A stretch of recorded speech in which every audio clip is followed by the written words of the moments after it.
Ini Mas, ini dari kafilah dari Purwokerto, Banyumas, Jawa Tengah. Saya peternak pemula, saya memulai usaha petening domba. Nah, beredar info harga bakalan domba betina atau jantan sudah mahal. Kebanyakan belinya dari Jawa Barat karena sudah murah di Jawa Barat sana.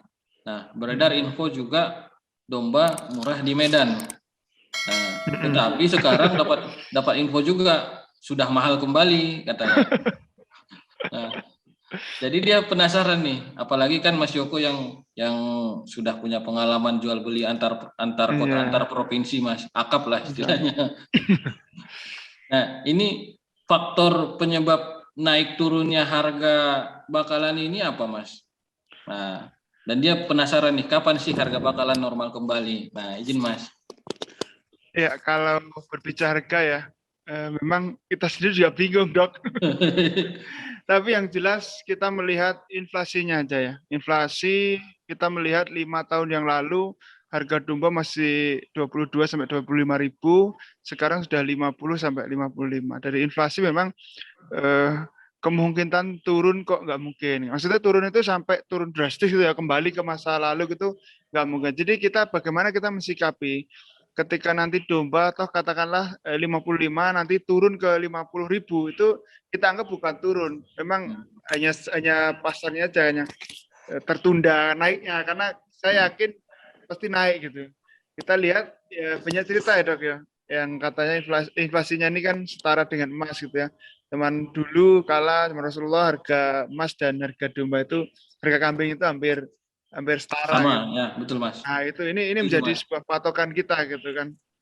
Kalau dari sisi harga yang terjadi ini gitu, memang banyak tanda tanya, banyak faktor juga. Tentunya kita sama-sama tahu lah banyaknya pemain. Kemudian kalau banyak pemain nanti berarti juga ada kemungkinan turun gitu.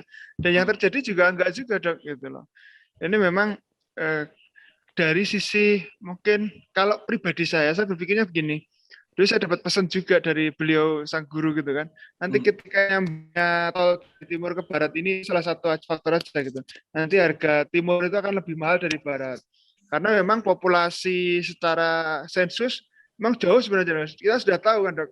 Dari dulu kita tahu Jawa Barat paling tertinggi populasi. Otomatis untuk supply barangnya dia akan menguasai dan harganya pasti lebih kompetitif gitu.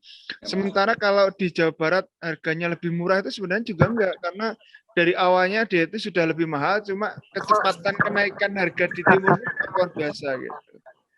Itu salah satu faktornya itu mungkin Dok. Itu. Ya bagaimana kita mensikapinya? Kalau kita sebagai pemula memang ya harus berhati-hati lah. Memang yang jelas harus terus mengikuti update-nya harga saat ini. Katakanlah patokan betina 50, katakanlah nanti naik 52, 53, jantan 60, 65, 70 itu yang nggak jauh-jauh dari itulah. Kalau toh ada penjual betina sampai 100.000, 120 ya itu kami, karena full blood gitu. Tapi jangan tergitu. Saya juga gini kok Dok. Ketika orang kesini itu kita semena-mena untuk langsung ini beli ini itu enggak. Kita juga ngasih rambu-rambu sih. Punya pasar enggak, potensinya memang ada, cuma punya pasar enggak nanti ke depannya gitu ya.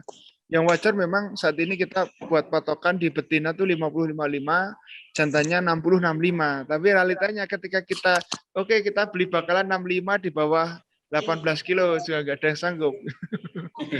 Nah, memang Medan ya, kita juga heran gitu, memang semakin ke barat, tapi ya tentunya ini yang Sumatera nih yang jauh lebih tahu, yang lebih paham bagaimana keadaan di Sumatera, di Medan sekarang gitu. Dan memang digempur, ya maksudnya di Jawa Tengah ini juga banyak Dok, dari Medan. Iya betul Mas. Gitu, terima kasih gitu. Terima kasih Mas. Artinya Mas, kita nggak sekedar hanya jual beli Mas ya, hanya jual beli ngambil keuntungan, kita juga kasih edukasi Mas ya. Nah